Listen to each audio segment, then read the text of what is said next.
Scoot in a little bit.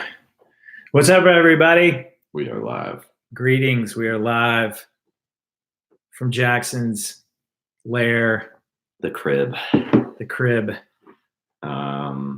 Yeah, maybe we'll just let a few more people come in, but we can basically start whenever we want. Yeah, With the actual pod. I'm ready. Take it away.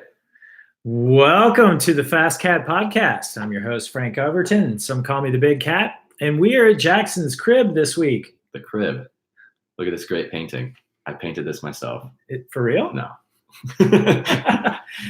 You guys, we are podcasting about summertime nutrition this week, and we're at Jackson's house as our studio. So if you're following along live, you'll notice, yes, welcome. Thank you for tuning in. You'll notice that the infamous Fast Cat head disc wheel that Tom Zerbel rode to fourth in the World Championships is not behind us. We're at a different location. Different location, but a great location nevertheless. Absolutely. Yeah. So anyway, we're here. We got some busy times ahead.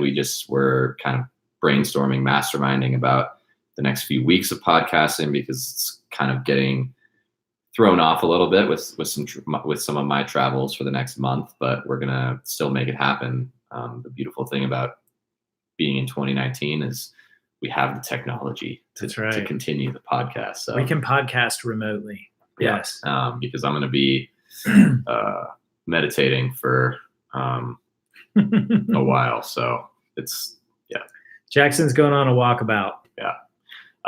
So today, like Frank said, we're talking about summertime nutrition. It's always, I think, obviously my favorite preferred topic, but revisiting nutrition, winning in the kitchen as it relates to athletic performance, cycling, just general health and how it all connects.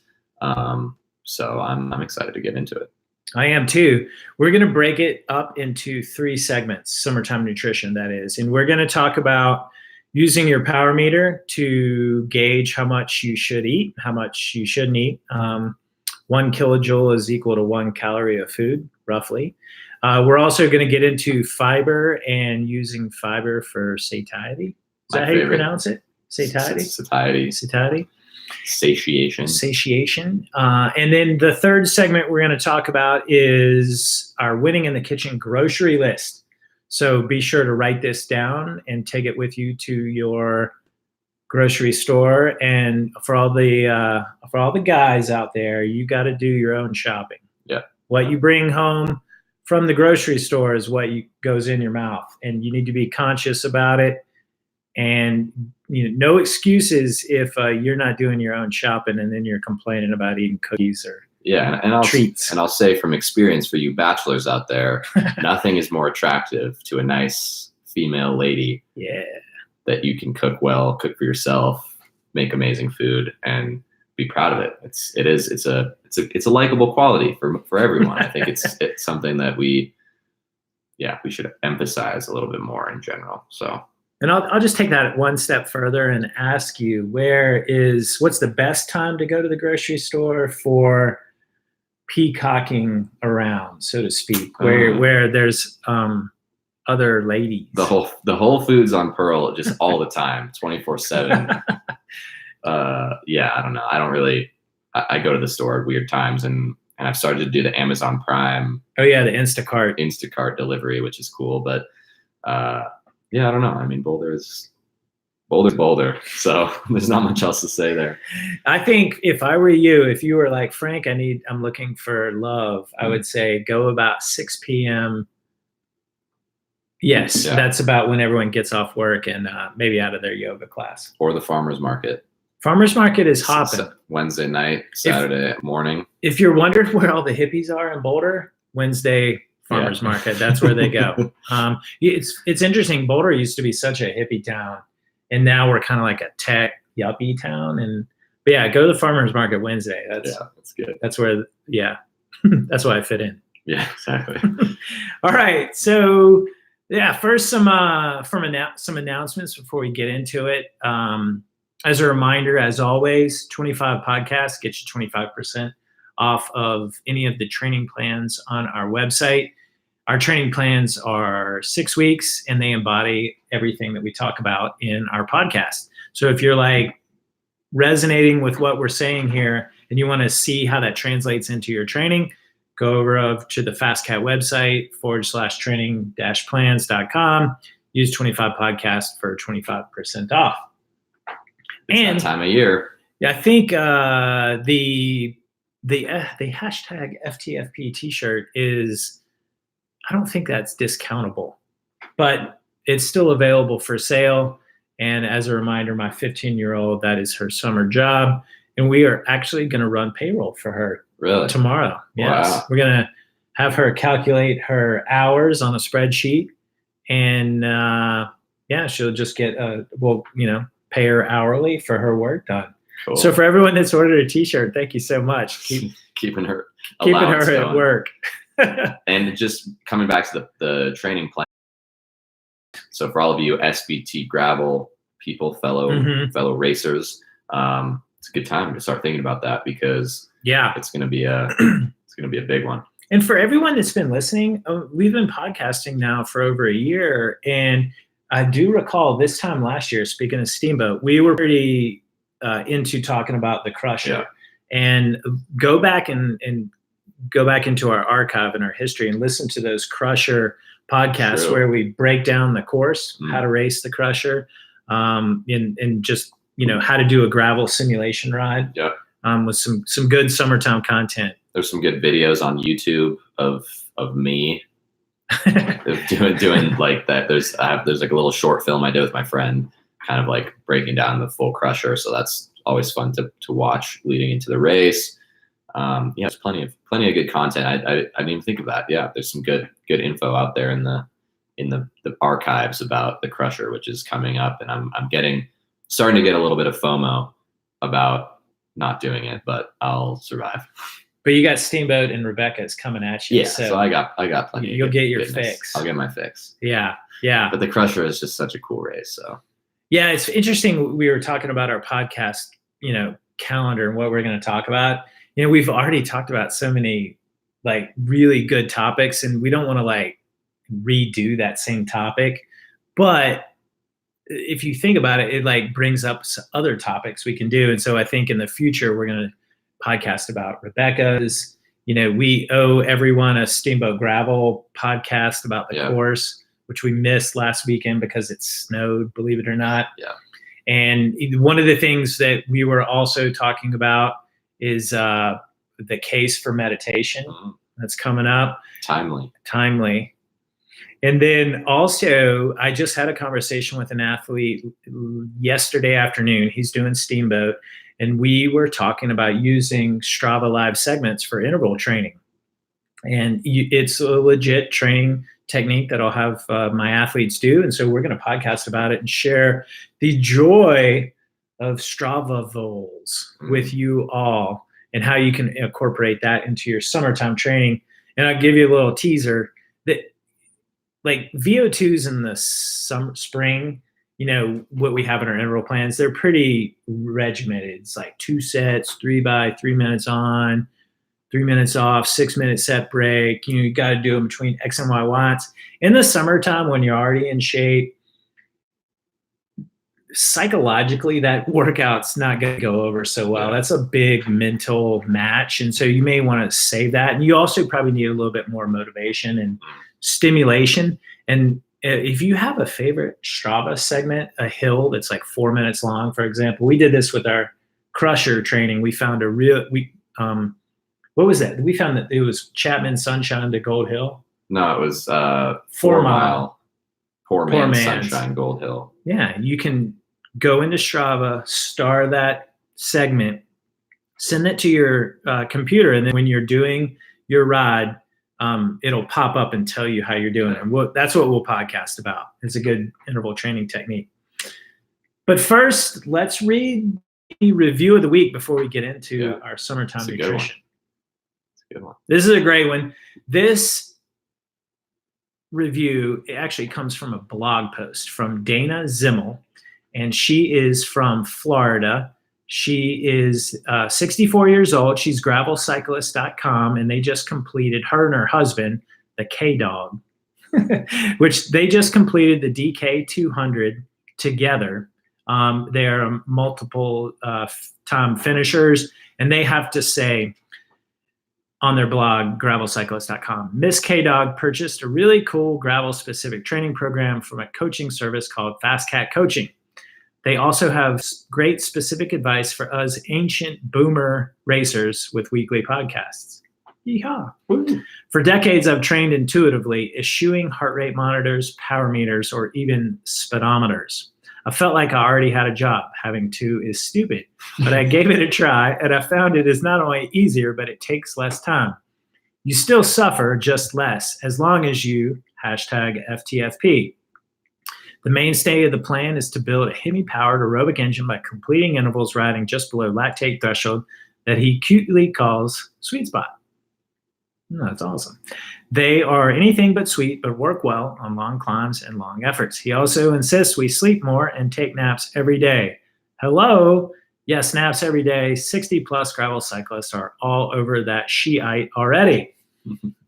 Awesome. Well, thanks, K-Dog and Mrs. K-Dog, for that wonderful review. Appreciate the love. Yeah, thank you so much. I actually laughed out loud, and I read it twice because it was so funny. Great. And the blog post is awesome too. Yeah, go to gravelcyclist.com and check them out.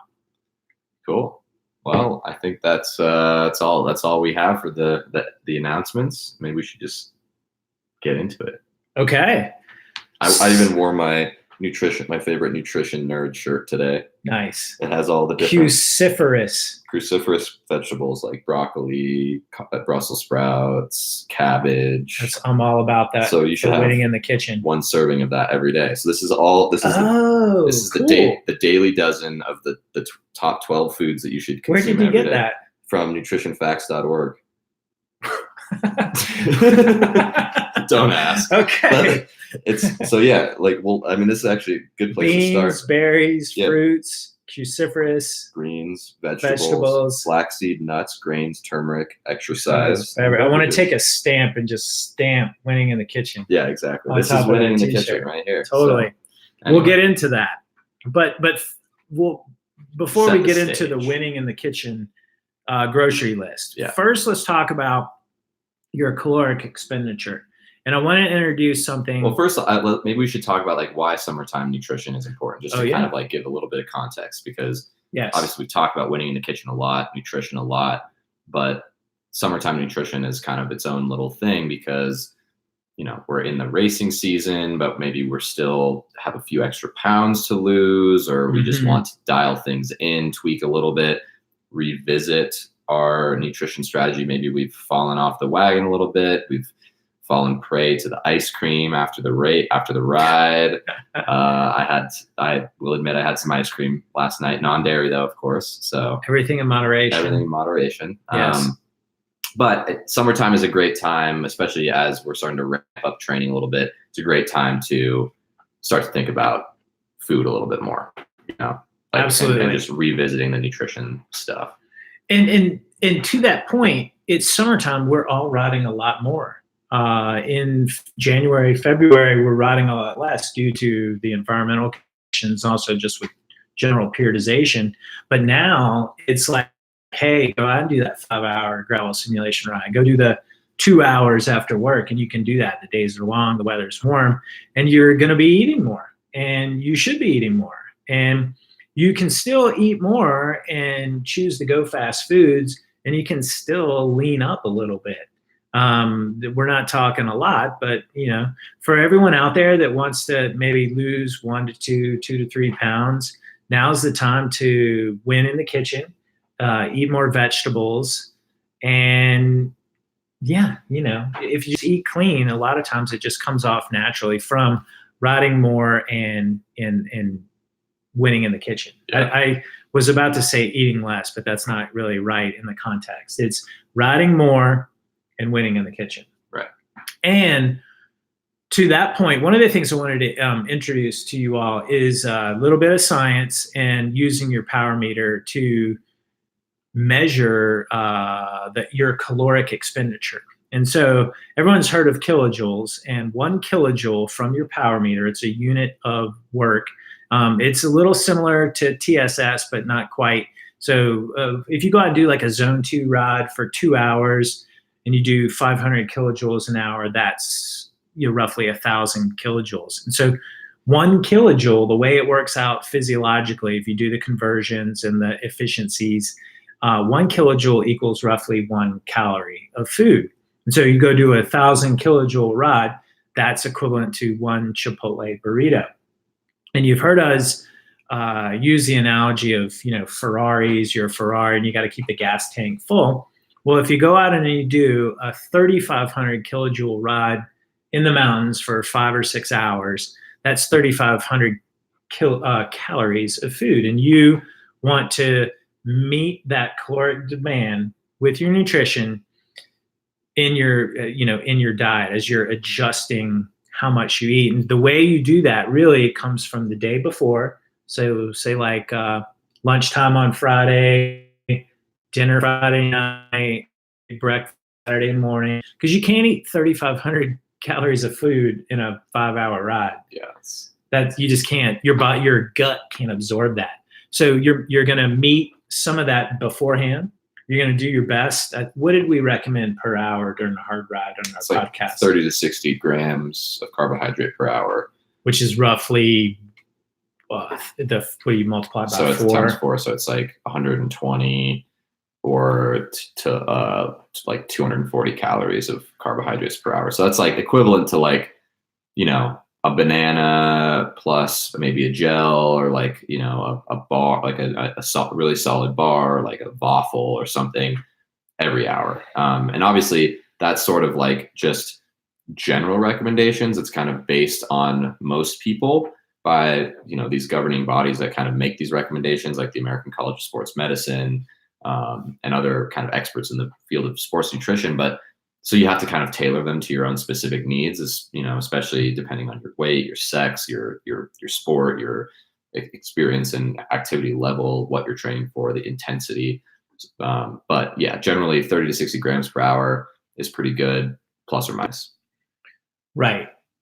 And point being, you can't eat all that. Yeah, exactly. Yeah, you can't just say, I'm going to eat 3,500 calories to match my 3,500 kilojoules. Because if that's like a 5-hour ride, I mean, what's that divided by 5? It's like, that's around, that's 700 calories per hour, which is going to be really hard to do. Your gut just can't absorb that. That's a good way to vomit.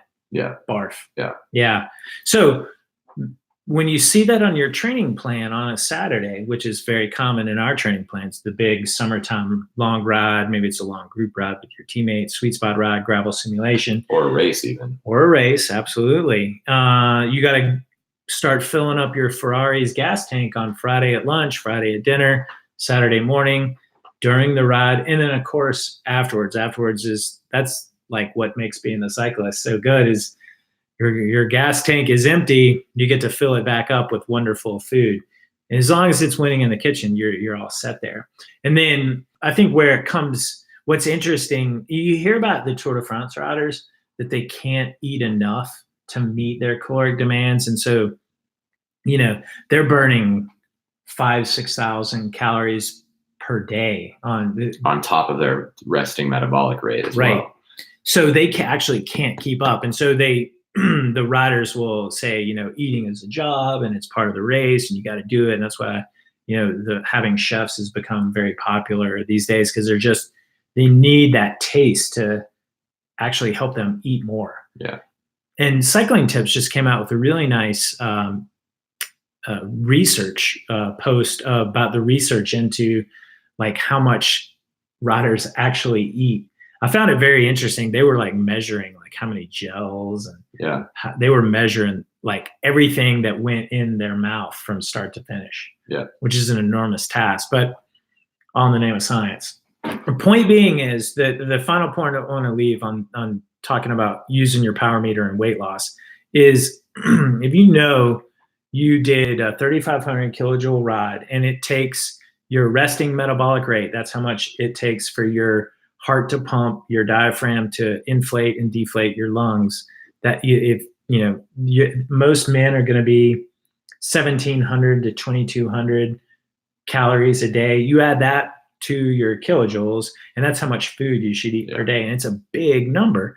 And then if you're winning in the kitchen, it's not that difficult to find 250 to 500 calories to undercut that. And if you do that, on a consistent basis, over 6 to 8 weeks, you can lose. That's your 1 to 2 to 3 pounds. Right. I think it's, we should also be clear. This isn't about like hacking or dieting, because that can work in the short term, but it doesn't, like the research generally on dieting shows that it like at the end of the day, it's a wash, because you just end up gaining that weight back because you eventually snap, the rubber band snaps and you binge out.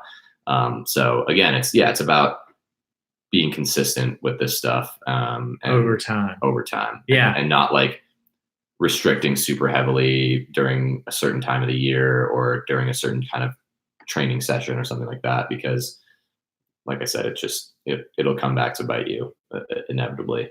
Trying to lose weight aggressively this time of year is a recipe for getting slower. It's going to reduce your power output. Right. But over time, if you bring this into your lifestyle 24/7, 365, that's where you're going to change your body composition and maintain a more favorable weight for your goals. And so a lot of masters athletes, they get really skinny in the summer and then they just lose in the kitchen all fall and winter. They're back where they started, and then it's just this yo-yo up and down, up and down. But if it's 24/7, 365, you may like gain a kilo in the winter just because you're riding less, but then that comes right back off in the spring.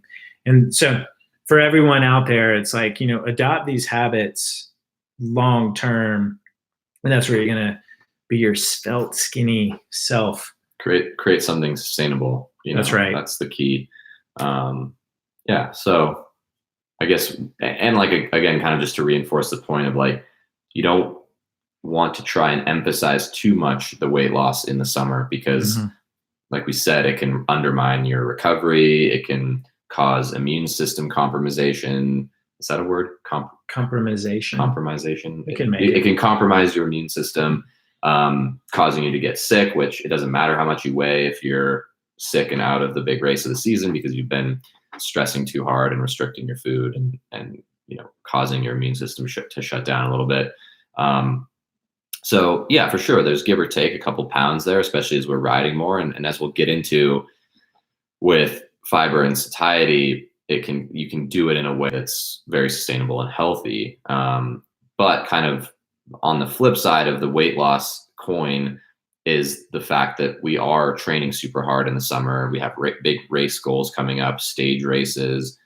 And so we need to fuel those. We need to we need to fill the Ferrari's tank up with good quality fuel, not just quantity, but quality. Because again, if we're eating just empty calories of carbohydrates and fats and protein, it's like, we're giving the body what it needs from a macronutrient perspective, but sort of empty calories in terms of like satiety and enjoyment factor of food, which is going to cause you to overeat, because your body is just like, what the heck, man? Like, you're just giving me like white sugar and white rice. Like, I'm not really feeling satisfied. Like, it's not doing anything for me. And so then you end up overeating. And then that's where the vicious cycle of, restricting and gaining weight, kind of yo-yoing back and forth comes. And so sorry to interrupt, like in the fall, like this is what all bike racers do. They're really good, in between Memorial Day, Labor Day. And then in the fall, they're like, oh, I'm taking a break. It's off season. They just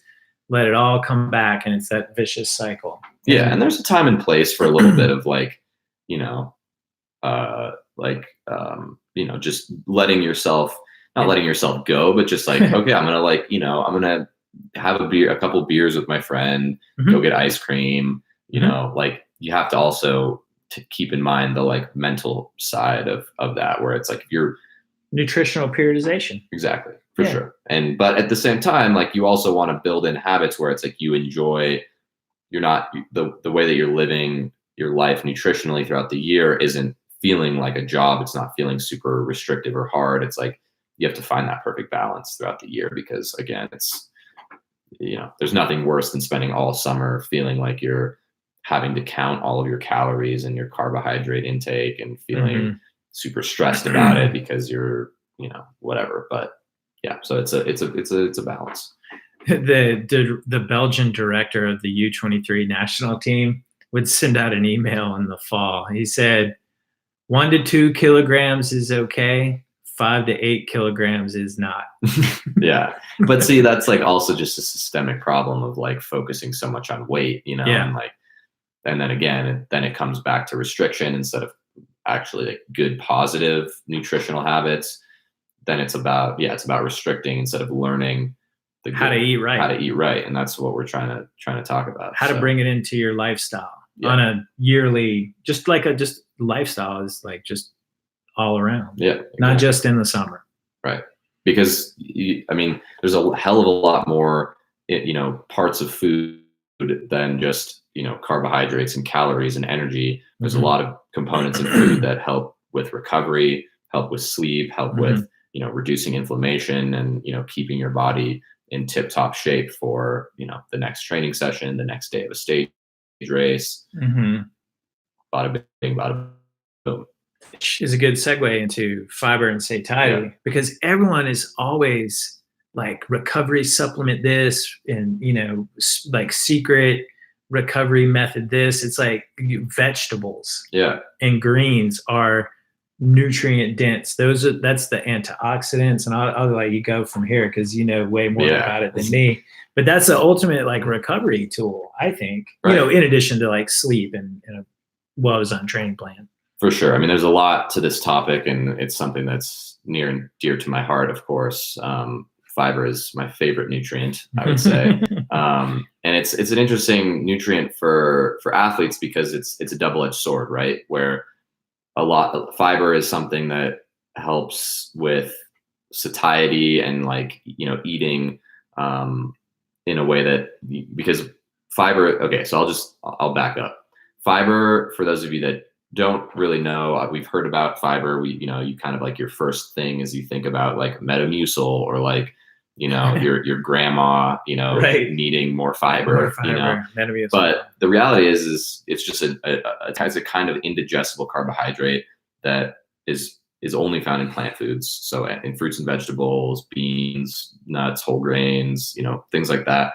And it's actually digested by the microbes that occupy our gut, also called the microbiome.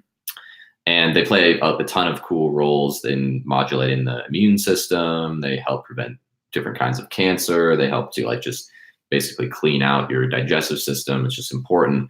But they also bulk up food in a way that makes you full. That's why when you eat like a huge salad, you feel pretty full physically because it's taking up a lot of room. There's a lot of water in those vegetables. There's a lot of fiber in those vegetables, and as a result, it stretches out those stretch receptors in your stomach, which signals to your brain that like, okay, I'm full, but it's pretty low in calories in general, And so, but even things like sweet potatoes and beans, which are generally like, or nut butters and stuff, like generally are fairly higher calorie than, of course, like spinach or cabbage or something like that. Still have fiber, but it helps to keep you satisfied and feel like you're eating a substantial meal without like overeating calories, because it's like what is it, like 100 grams of oil, which is like a tiny amount of oil, will have like 900 calories in it. Oh, it's more nutrient or calorically dense. But 100 grams of spinach is like this massive pile, but has like maybe 50 calories or something. So it's that's why you can go, like, if you're feeling very hungry, and I know we're not talking about like weight loss strategies, but if you make yourself a big salad, you're going to feel as full as if you have a big plate of pasta. But even if you have a big salad and you add a sweet potato to it, or some beans or some rice or something, just to like have, so that you're still getting those carbohydrates that you need to, fuel your training, you'll still feel like you're eating a huge meal and you'll be satisfied and full. That's right. But you're also dropping your calories by, maybe 20%. And this obviously can be a double-edged sword, right? If you're already at at a good weight and you're trying not to lose weight, this can be a slippery slope of losing too much weight, of not eating enough to maintain your energy expenditure. And this is something I run into all the time as someone that's on a plant-based diet, and I eat a super healthy diet 365 days out of the year, basically. I sometimes find that I can't get enough calories sometimes. Like it's like I'm, training so much, and sometimes I just need to eat like a huge bowl of rice because I just like need to catch up, on carbohydrates. So, but I think that it's a very important, in terms of, like we were saying earlier, the lifestyle approach to sustainable weight loss, or just healthy weight and just health in general, because not only are you, working with that energy, lower calorie density to help with maintaining a healthy weight, but you're also eating foods that are very healthy in general, very nutrient dense, things like purple cabbage and beans and whole grains and fruits and vegetables. Rocket lettuce. Yeah, rocket lettuce. This is not rocket science. It's like, it's pun intended.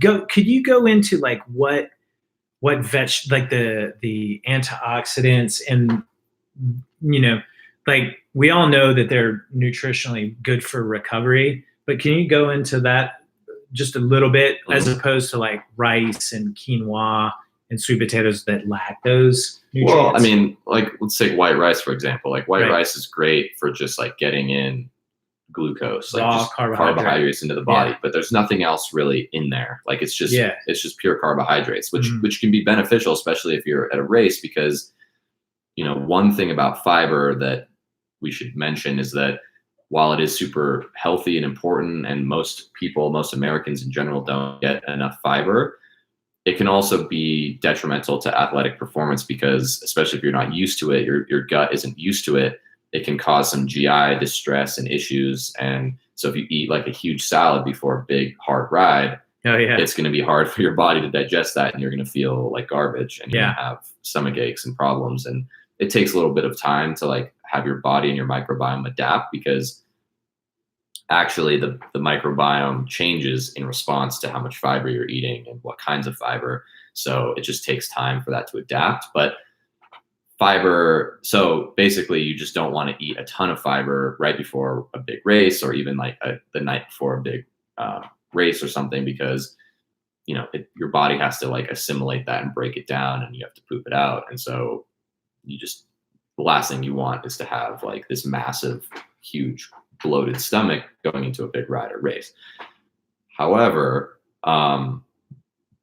like with white rice, there's no fiber in there. So, we've all experienced this, like you're super hungry, you can just pile in the white rice for days, and you just like don't really feel that satisfied, because it's like, it's just kind of, there's no fiber to like help, keep you full.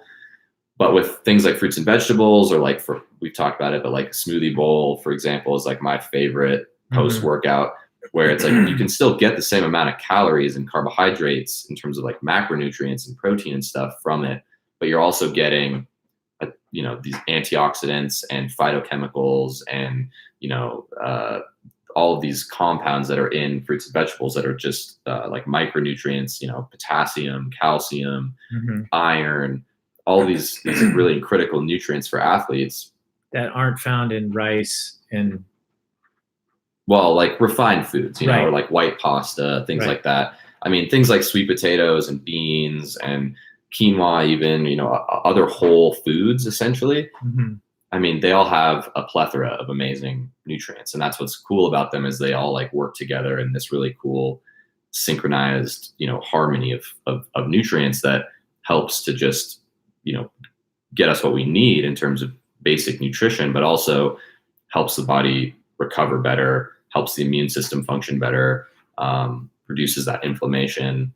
Things like turmeric on here is a really potent anti-inflammatory, so it is really rich in antioxidants. And one of the hallmarks of exercise is it causes oxidative stress, where a lot of oxygen is being produced, causes a lot of oxidative, free radical damage, as we hear about. So these things can counteract that. And that's why it's nice to have like a big smoothie or some sort of really nutrient dense meal after a hard ride. Because how can athletes add turmeric to their post-race or post-ride meal? It's definitely an acquired taste, so not everyone likes it, but a great way to do that is through a curry, because turmeric is like a very popular Indian spice. So just general normal curry powder has turmeric in it. That's why it's yellow. So they have ginger turmeric iced tea at the farmer's market. You can get teas. You can get. Does that have enough? Salad dressing. Yeah, I mean, like a quarter teaspoon a day is what's recommended for the like just benefits, and any more than that, probably not going to do that much difference. But I put it in my smoothies. I put it in my oatmeal. But I'm also weird, so. He's a big fan of the Vitamix. You can put anything in your Vitamix and just mix it together, and even if it's a weird taste, when you blend it in a smoothie, you don't even notice it. I don't even taste it in my smoothies. But yeah, I'll just put a little bit in there. Bread and butter pickles. Yeah, I love me a good bread and butter pickle for sure. Pickle juice is what you drink after you've cramped up bad in a race. Exactly. And you have to race the next day. Yeah. So anyway, that's kind of the shortened version. I mean, again, it's like it's not about any one nutrient or any one food. It's the 80-20 rule. It's like, what are you doing 80% of the time? That's what's going to make the difference. And so, but again, this all comes back to just winning in the kitchen and eating, a lot of fruits and vegetables, a lot of whole foods. Obviously there's a time and place for white rice. And I think, especially during these huge periods of training, it's a wonderful carbohydrate as long as you also include your vegetables. And this goes back to our winning in the kitchen challenge. And now would be a good time to go back to that challenge and maybe not concentrate on, having a vegetable and a green with all 3 meals for 30 days in a row, like that challenge, which is a good challenge, by the way, in January.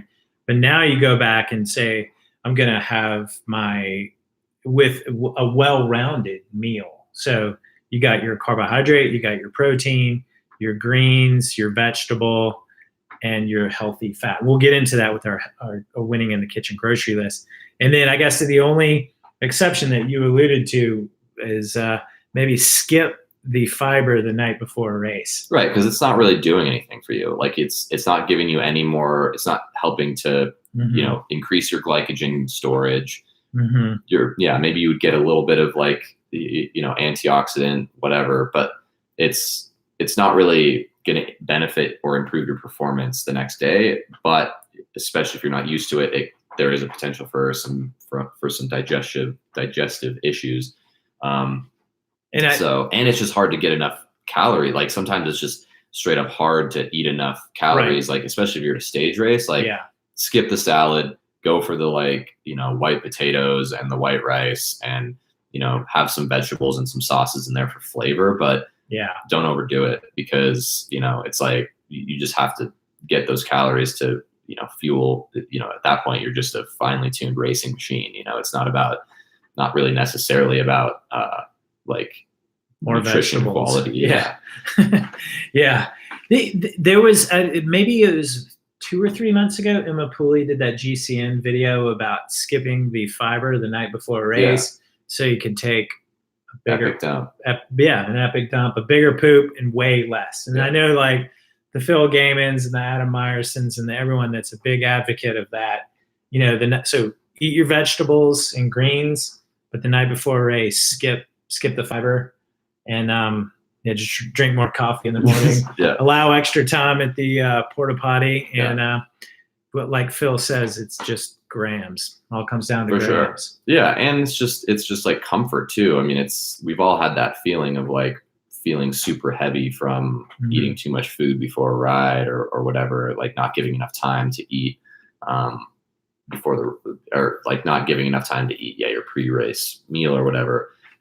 So you just want stuff that's easy to digest, easy to absorb. And same thing goes for afterwards, after a race or a hard ride. It's you want stuff that's quick to absorb. That's why I like smoothies, because fruit just digests really quickly for me. Or a rice kind of bowl or something like that. The rice bowls at Rafa. Yeah, I know. Legendary. R.I.P. R.I.P.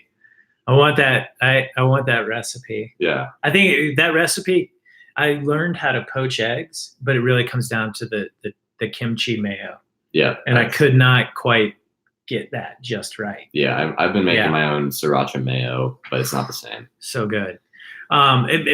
Speaking to your point, after a race, I'm a little wrecked, and eating vegetables and greens doesn't really seem palatable. So when I'm looking at that recovery meal in that first 30 minutes, there's no vegetables or greens in there. That's where that rice bowl that I like so much comes in, because it's not, it has arugula in it, but you can leave that out.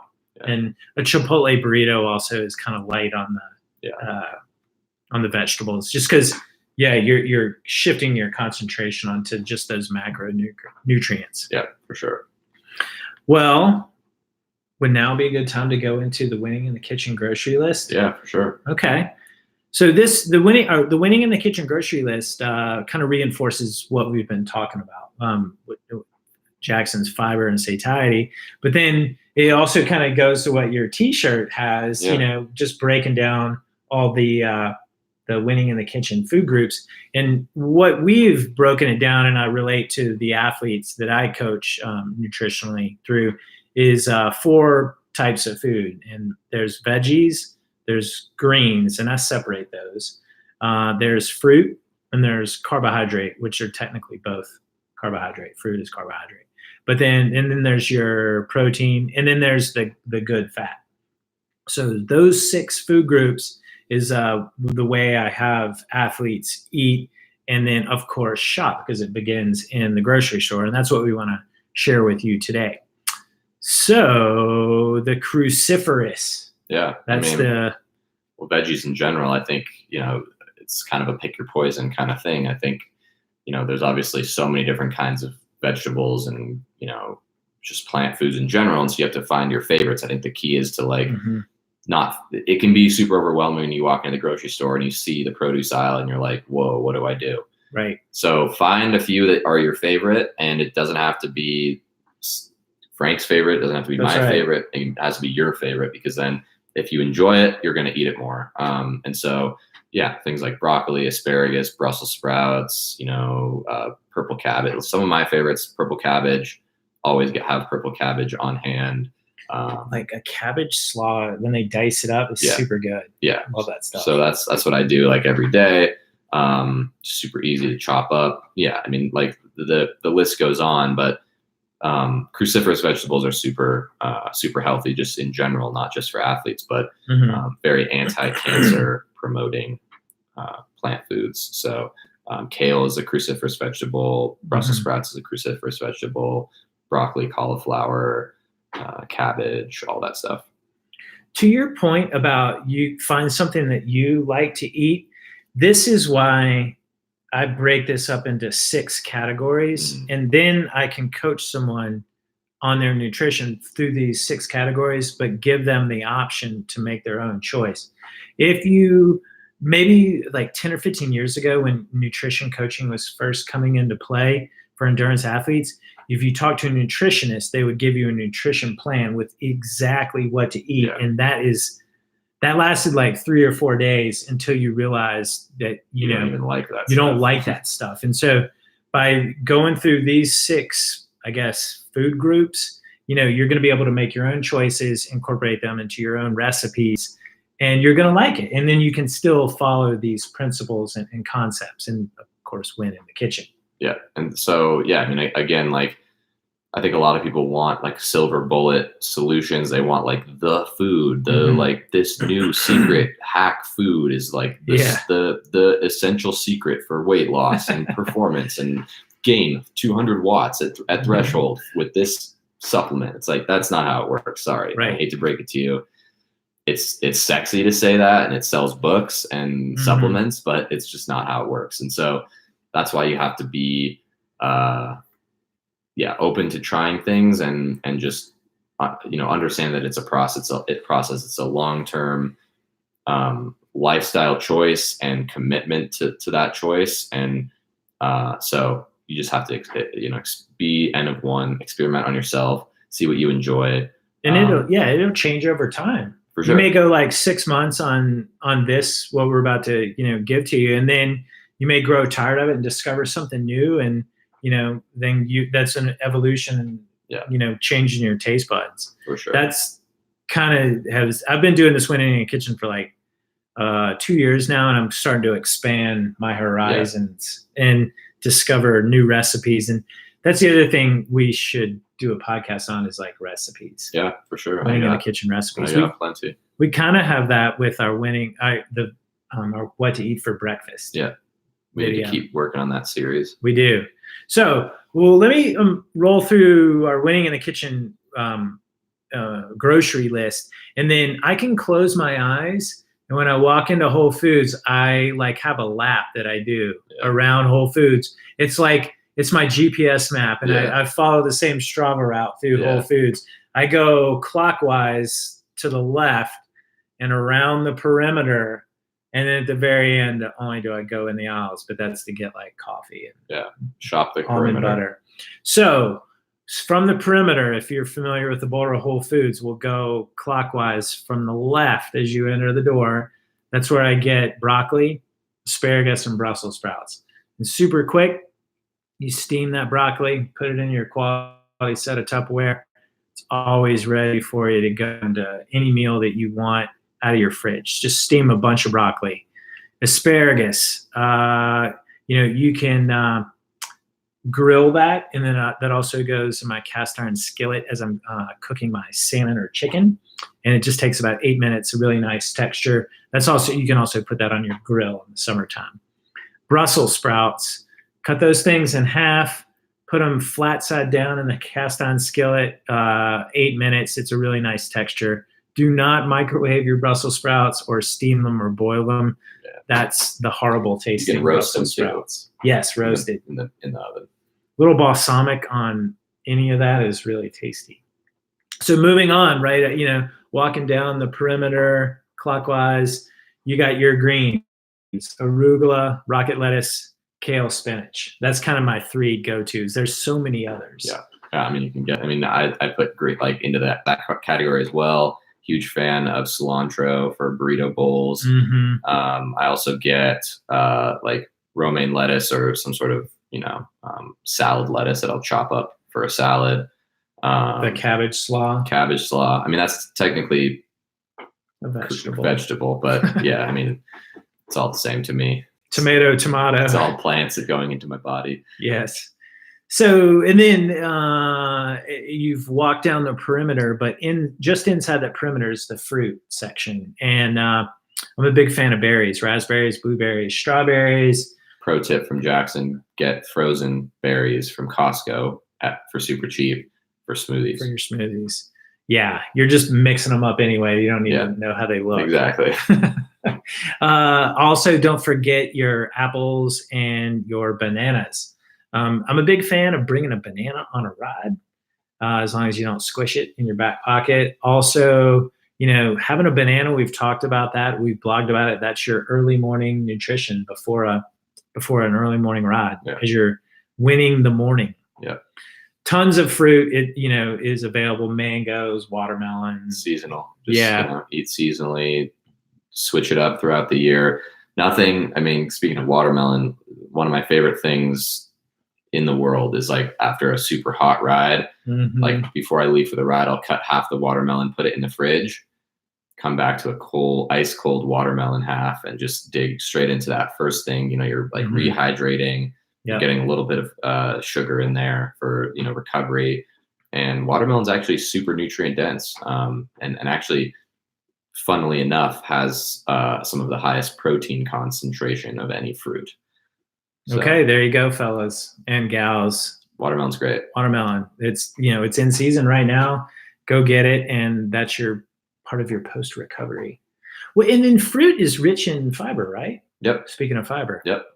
So it's mostly. I mean, it has both soluble and insoluble fiber, which is the 2 main kinds. But the cool thing about fruit is that there's a lot of people are afraid of fruit because it's like, fructose and it has all this sugar. But the beautiful thing about fruit is it's like perfectly packaged with water and fiber and all these other nutrients that help to slow that absorption a little bit instead of just Mhm. like pure, high fructose corn syrup. People like to lump those two things together in the same category, not even close to the Right. same thing. This is the good kind of sugar. Yeah, this is the great kind of carbohydrates, and that's why and also another reason is that they're also fairly easy to digest and absorb, just because they are more of the simple kind of sugars instead of like a complex carbohydrate like a sweet potato Mhm. or brown rice or something.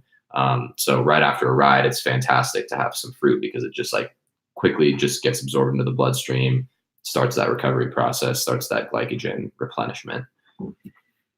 Yes. So moving on, number 4, your core carbohydrate. Now this is the big part of your gas tank. This is the rice, the quinoa, the sweet potatoes. This is your oatmeal in the morning. I'm sure there's others. We get asked this a lot. What about regular potatoes? And those are good too. What about Barley? There's a million kinds of grains. There's but yeah, I think you don't have to overcomplicate this again. I think that a lot of people, and actually just before you came over here, I just did a whole podcast on my other show about carbohydrates for athletes and just general people. And I think one of the big things right now, and it's been like this forever, I guess, but just this fear of carbohydrates. And carbohydrates is just a type of food. It's not like a good or a bad thing. I think, but like I was mentioning earlier, people like to just demonize all carbs. They're like, right. Carbs, they're making me fat. Like carbs are bad. Avoid carbs at all costs. This, I'm gonna go to get this low carb cracker or whatever it is, and it's like keto crackers. It's like what it's ridiculous. And yeah. And white sugar is very different than a white potato, is very different than some watermelon, is very different from some oatmeal, and carbohydrates are essential for athletes. They're the primary preferred fuel source for not only the brain, but also for intense exercise, especially for cyclists, but I'm not going to get into all of that. But I think, just diversify, get a nice mix of complex carbohydrates, things like potatoes and brown rice, whole grains, fruits. I love rice. I love quinoa. I love a nice, black bean pasta is great. Beans are a fantastic carbohydrate source as well as protein. The black bean quinoa at Whole Foods is some of my favorite. Yeah. Yeah. It's got fantastic. A little corn in there. We haven't mentioned corn. Yeah. So, just, again, it's like, you just want to, variety is the spice of life, as they say.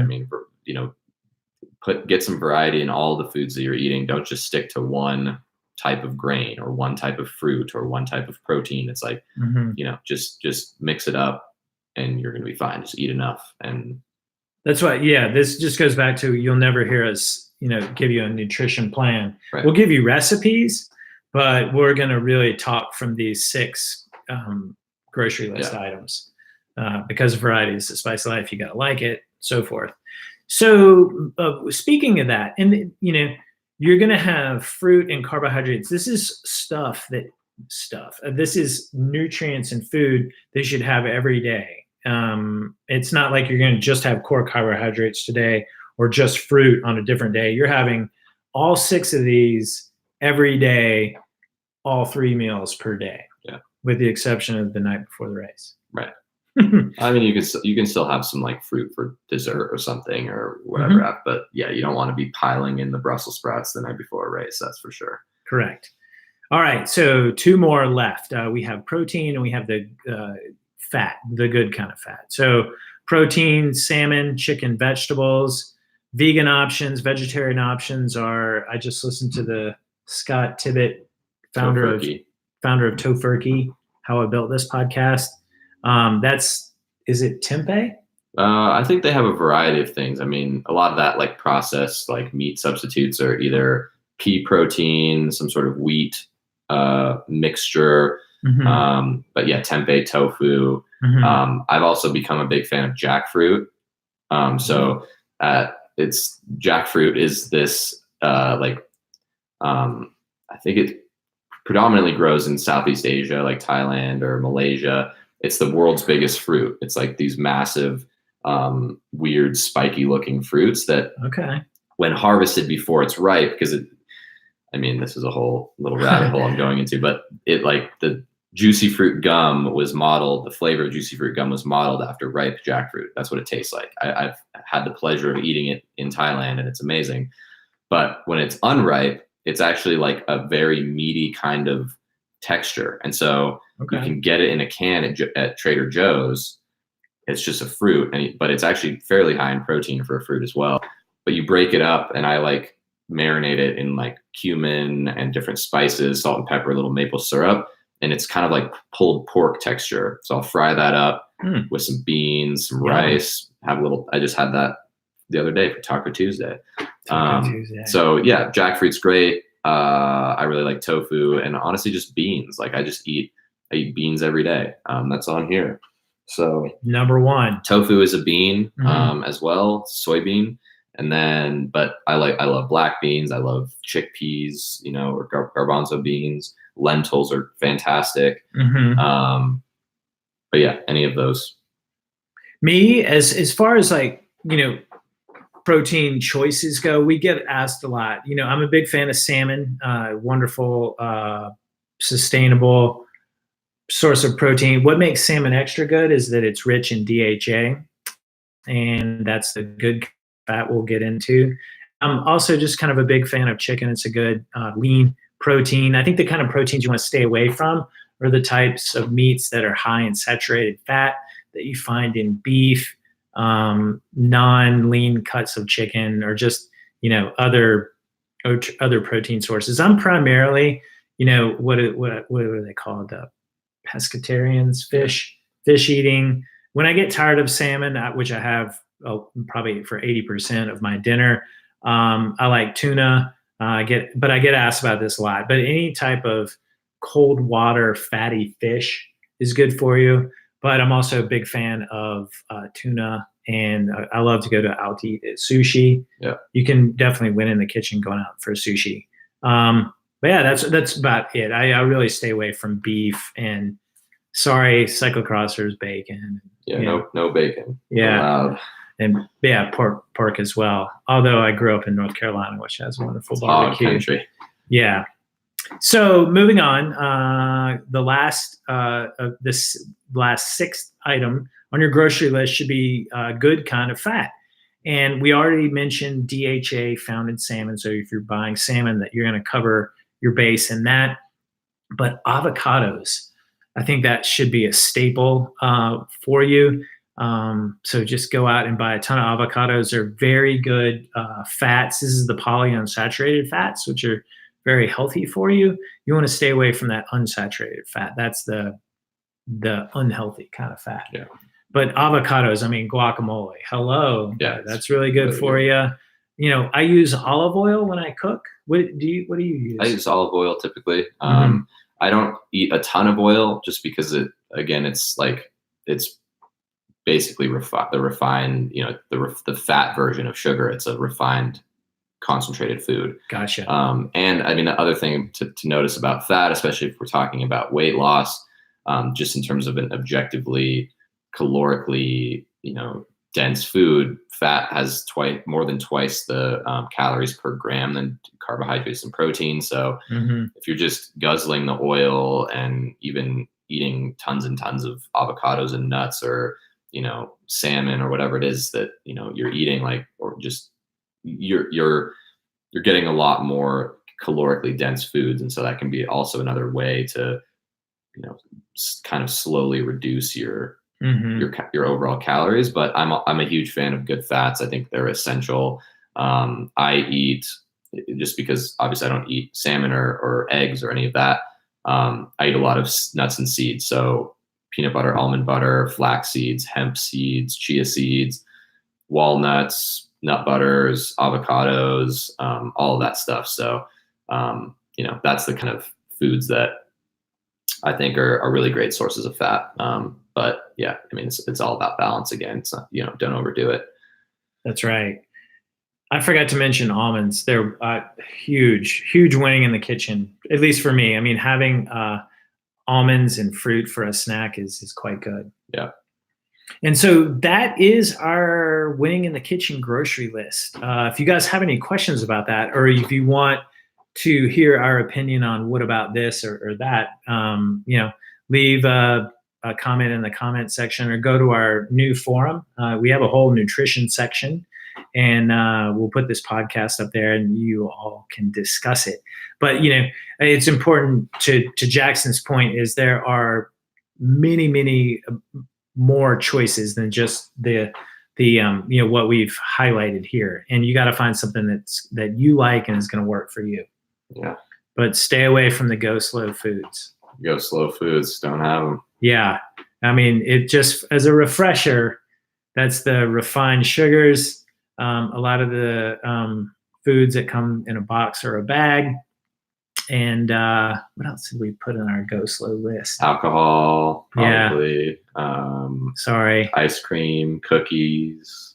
Yeah, the ice cream and cookies fall into the no sugar for me. I mean, that's just what is anything that's got sugar in it that covers such a broad range. I don't go into anything like that. You have to be a sugar detective. If you go and you get your almond butter, there's going to be, say there's 4 choices in the grocery store. I guarantee you 3 of them have added sugar in them. Yeah. And so the Marantha's almond butter is really one of the few choices that the ingredients should just say almonds and almonds. Yeah.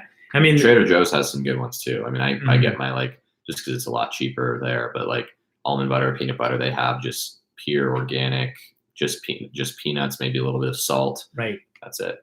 Like even ketchup, I'm a big fan of ketchup. Like Heinz. Impossible to find without sugar, basically. They add sugar to it to, get you to eat more. So that's about all we have for you today. Thanks for listening. Love jackfruit. Awesome. I need to try that because I don't think I've ever eaten that. I'll show you when we finish. I'll show you what it looks like, the little can, but it's really good. I mean, they have at Whole Foods, you can get like pre-packaged, like already seasoned and cut jackfruit. There's a company called the Jackfruit Company. Oh, hello. So then you just fry it up and you like put it in tacos. It's super good. They have like Asian style jackfruit, which you can like have in like a rice bowl. I've done before, like teriyaki. It's really good. Nice.